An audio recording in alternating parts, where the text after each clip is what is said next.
ஆண்டவர் ஏன் இன்னும் இப்படி மறைச்சு வைக்கிறார்னா, அவர் பார்வைக்கு நீ வேல்யூவான பர்சன். சத்துரு கை வைக்க விட மாட்டா. உன் பிற்காலத்திலே மகிமை வெளிப்படும் என்று நம்புறவங்க. 40 வயதுல எல்லாம் தெரிந்த போதே என்னை அங்கீகரிக்கவில்லைனா, இந்த 80 வயதுல இந்த பலவீனத்தோடு திக்கு வாயோடு நான் போய் நின்னா யார் ஆண்டவரை அங்கீகரிப்பா? இப்படிப்பட்ட மோசையின் முகத்தில் தான் கர்த்தருடைய மகிமை பிரகாசமானது. இப்படிப்பட்ட மோசையின் வாழ்க்கையில் தான் கர்த்தருடைய மகிமை வெளியரங்கமானது.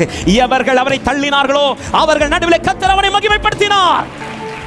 வேல்யூ இல்லாத அந்த மோசைய அத்தனை பேர் ஜனத்தின் நடுவில் கர்த்தர் வேல்யூவான பாத்திரமாய் மாற்றுகிறார். இதை அவர் செய்ய வல்லவராக இருக்கிறார். ஆமென். பல காரியங்களை தனிமையாய் குடும்பத்தில் சந்திக்கிற சில உள்ளங்கள் இந்த கூட்டத்தில் உண்டு. பல காரியங்களை பிறப்பிலிருந்தே சந்திக்கிற சில உள்ளங்கள் இந்த கூட்டத்தில் உண்டு. பல காரியங்கள் எல்லாருக்கும் ஒரே போல சூழ்நிலை இருக்கும்போது எனக்கு மட்டும் சூழ்நிலை மாறி மாறி இப்படி வந்துட்டு இருக்குதுன்னு சந்திக்கிற கூட்டங்கள் உண்டு. பல இடத்துல நிற்க முடியாமல் ஒளிந்து நிற்கிற கூட்டம் உண்டு. ஹல்லேலூயா. கொஞ்ச நாள் நான் பலமோடு வளர்ந்தேன், ஆனா இப்போ எனக்கு எல்லாமே பலவீனமாய் தான் மாறிக்கொண்டிருக்கிறது என்ற கூட்டம் உண்டு.